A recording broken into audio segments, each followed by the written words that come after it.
She passed, and Vivien murmured after, "Go, I bide the while." Then through the portal arch peering askance, and muttering broken wise, as one that labours with an evil dream, beheld the Queen and Lancelot get to horse. Is that the Lancelot? Goodly, ay, but gaunt, courteous, amends for gauntness, takes her hand. That glance of theirs, but for the street, had been a clinging kiss. How hand lingers in hand. Let go at last, they ride away to hawk for waterfowl.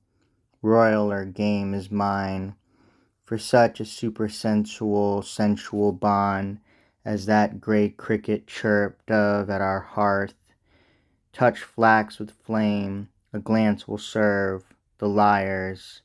Ah, little rat that borest in the dike thy hole by night, to let the boundless deep down upon far-off cities while they dance or dream. Of thee they dream not, nor of me these, I, but each of either. Ride, and dream the mortal dream that never yet was mine. Ride, ride and dream until ye wake to me. Then, narrow court and lubber king, farewell, for Lancelot will be gracious to the rat, and our wise queen, if knowing that I know, will hate, loathe, fear, but honour me the more. Yet while they rode together down the plain, their talk was all of training, terms of art, diet and sealing, jesses, leash and lure. She is too noble, he said, to check at pies, nor will she rake. There is no baseness in her. Here when the Queen demanded as by chance, "Know ye the stranger woman?" "Let her be," said Lancelot, and unhooded, casting off the goodly falcon free, she towered. Her bells, tone under tone, shrilled, and they lifted up their eager faces, wondering at the strength, boldness, and royal knighthood of the bird who pounced her quarry and slew it. Many a time as once of old among the flowers they rode.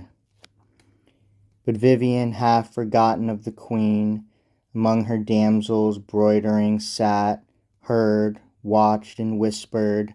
Through the peaceful court she crept and whispered.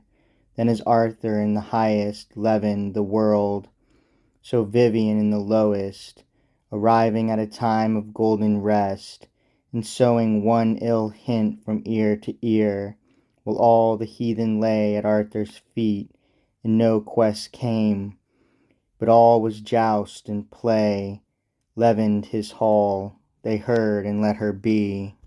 Thereafter as an enemy that has left death in the living waters and withdrawn, the wily Vivien stole from Arthur's court. She hated all the knights, and heard and thought their lavish comment when her name was named. For once when Arthur, walking all alone, vexed at a rumour issued from herself of some corruption crept among his knights, had met her, Vivien, being greeted fair, would fain have wrought upon his cloudy mood with reverent eyes, mock loyal, shaken voice, in fluttered adoration, and at last, with dark, sweet hints of some who prized him more than who should prize him most, at which the king had gazed upon her blankly and gone by, but one had watched and had not held his peace. It made the laughter of an afternoon that Vivien should attempt the blameless king, and after that she set herself to gain him, the most famous man of all those times, Merlin, who knew the range of all their arts, had built the king his havens, ships, and halls, was also bard, and knew the starry heavens. The people called him wizard, whom at first she played about with slight and sprightly talk, and vivid smiles, and faintly venomed points of slander, glancing here and grazing there, and yielding to his kindlier moods. The seer would watch her at her petulance and play, even when they seemed unlovable, and laugh as those that watch a kitten.